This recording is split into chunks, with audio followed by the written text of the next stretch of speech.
Hey guys, Butler Bulldog Bill here. The last day of round 2 took place yesterday, and definitely was an exciting day. Not as great as the first day of round 2 in my opinion. We didn't have as many mid-majors moving on as the first day, but still pretty good nevertheless. Best game of the day, definitely Stephen F. Austin and VCU. Stephen F. Austin took control early. Havoc took control in the second half and allowed VCU to take a big lead. Then Stephen F. Austin comes right back at the end, down 4, hits a three-pointer, gets fouled. I don't know why in the world you would want to try to foul in that situation or even defend in the final seconds when you're already up by 4. There was no purpose to it. Even if they hit it, they're still losing, and you go to the free throw line. So definitely was not very smart, ended up costing VCU the game, and Stephen F. Austin moves on to the round of 32. Another big surprise, New Mexico playing Stanford. Stanford wins this game 58-53. Definitely thought New Mexico was going to win this game. Thought Steve Alford was the reason why they couldn't get over the hump, and because he doesn't have very good tournament success. Well, New Mexico lost even without him, so maybe it's just New Mexico. And Steve Alford won at UCLA last night, so over Tulsa. So that was a little bit of surprise to me. Kansas struggled with Eastern Kentucky, like I said they would. I knew they would pull it out in the end, but Eastern Kentucky was definitely the toughest 15 seed, and with Kansas being without Joel Embiid, it was definitely a problem. But the bench stepped up for them, and that always helps when guys can come off the bench and fill the voids of injured players. Memphis, George Washington. It wasn't as close as I thought it would be. I mean, it was still a close finish, but George Washington was behind this entire game, never had any control whatsoever. And that last shot there by Maurice Creek, I don't know what happened there. It was just an air ball, and it could have been an exciting finish, and it wasn't. It was pretty much over. North Carolina and Providence, definitely a good game. Providence had that one wrapped up, and they gave it away. Just stupid stuff there at the end. You know, that last shot that they took probably wasn't the best decision. Probably should have given it to Bryce Cotton, let him do something with it, because he seemed to be hitting everything last night. And then North Carolina goes to the line, hits the first, misses the second. Don't box out the shooter, so the shooter gets the rebound. You got to foul him again. Hits the first, misses the second again. This time you get the rebound with like a second to go, but you dribble it out. You mishandle it, it goes out of bounds. So they stabbed themselves in the foot. They had that one won, and the experience North Carolina had and the inexperience Providence had in those situations of the NCAA tournament is what caused the end result. Weber State played very well for a 16 seed. They had the closest margin of defeat of all the 16 seeds. They lost by 9. I told everybody they were going to be pretty tough. Gonzaga beating Oklahoma State was a surprise. That game sucked. There was 60 fouls in the game. Just boring, slow-paced.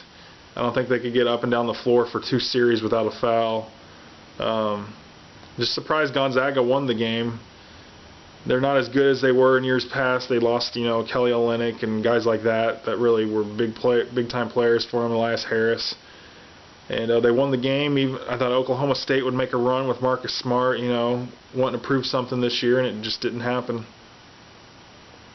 Baylor, Nebraska had them winning, but they just sucked the last 2 games of the season, and that killed them.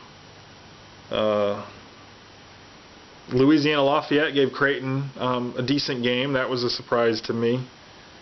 Wichita State, I was not surprised. I knew they were going to have the biggest margin of victory of all the 1 seeds over the 16s.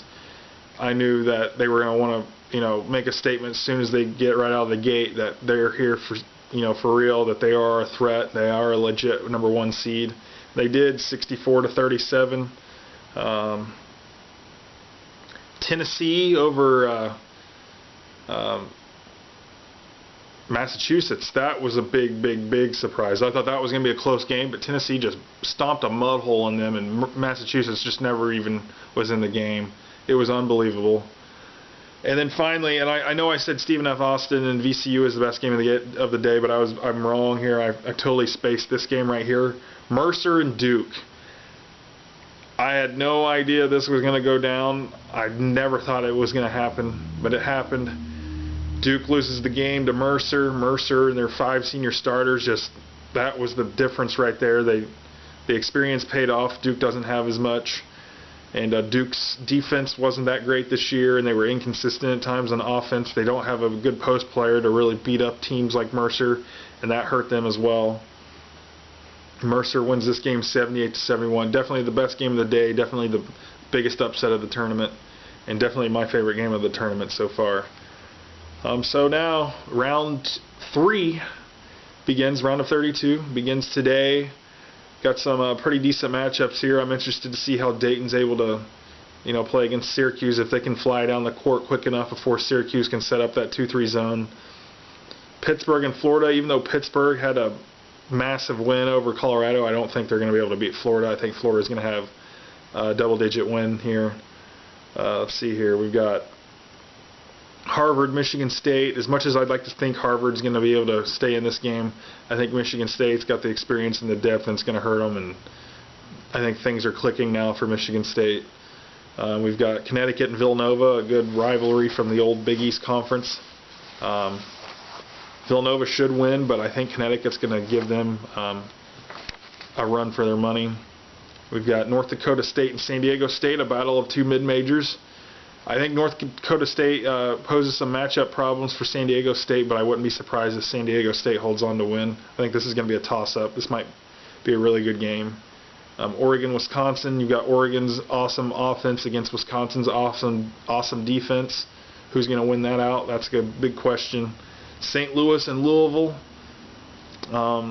Depends on which St. Louis team wants to show up. The one that won 26 games during the regular season. If so, I think they're going to win. But Louisville kind of getting hot there at the end of the season, and might come off with the chip on their shoulder after the way they played against Manhattan.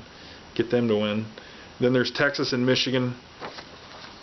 I think this might be closer than what a lot of people think. I'd like to see Texas pull the upset, but I think Michigan's going to handle them and get the win. So definitely got some good games today, and we'll have even better games tomorrow. I'm looking forward to Kentucky, Wichita State. So anyway, that's just a wrap up. If you guys have any comments or anything you'd like to discuss, leave it in the comment section below, and I will respond to them. And thanks, guys, and have a good day.